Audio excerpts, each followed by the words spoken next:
আল্লাহ রাব্বুল আলামিন আশার এবং বাসার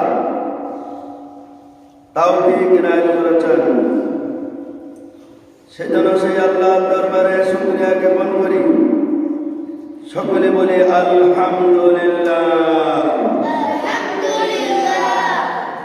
দরুদ ও শান্তি ও সালাম বিশ্ব মানবতার মহান শিক্ষক সারায়ে কায়নাত আকাই নামদার তাজদারে মদিনা আহমদ মুস্তাফা মুহাম্মদ মুস্তাফা জনাবে মুহাম্মদ রাসূলুল্লাহ সাল্লাল্লাহু আলাইহি ওয়াসাল্লাম সেই নবীর উম্মত হিসাবে আল্লাহ সুবহানাহু ওয়া তাআলা আজকে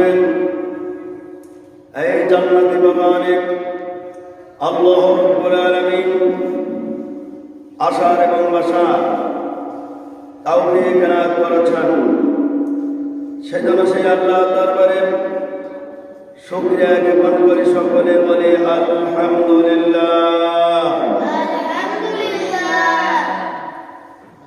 হাজরান, আজকে পবিত্র মাহে শাবান এর 6 তারিখ এবং প্রথম জুমা। আল্লাহ রাব্বুল আলামিন এই জুমায় আল্লাহ রাব্বুল আলামিন আসার এবং বসার সুযোগ করে দিয়েছেন। কত মানুষ মাঠে ঘাটে বিভিন্ন জায়গায় তারা বসে আছেন, তারা কিন্তু এই জায়গায় আসতে পারেন। আল্লাহ তাদের কবুল করবে, তারা এখানে আসতে পারবে, এছাড়া অন্য কেউ আসতে পারবে না। পারবে?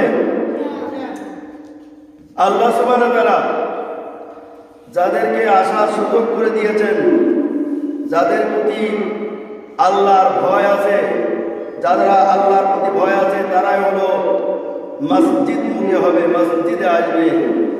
আল্লাহর প্রতি তাদের ভয় থাকবে না, তারা মসজিদ মুখী হবে না। সুতরাং সব কিছুর কবুল করার মালিক হলো আল্লাহ। সেই আল্লাহ রাব্বুল আলামিন আমাদেরকে এই জায়গায় উপস্থিত করে দিয়েছেন। এবার আসুন আমরা একটি আয়াত কোরআন থেকে তেলাওয়াত করি।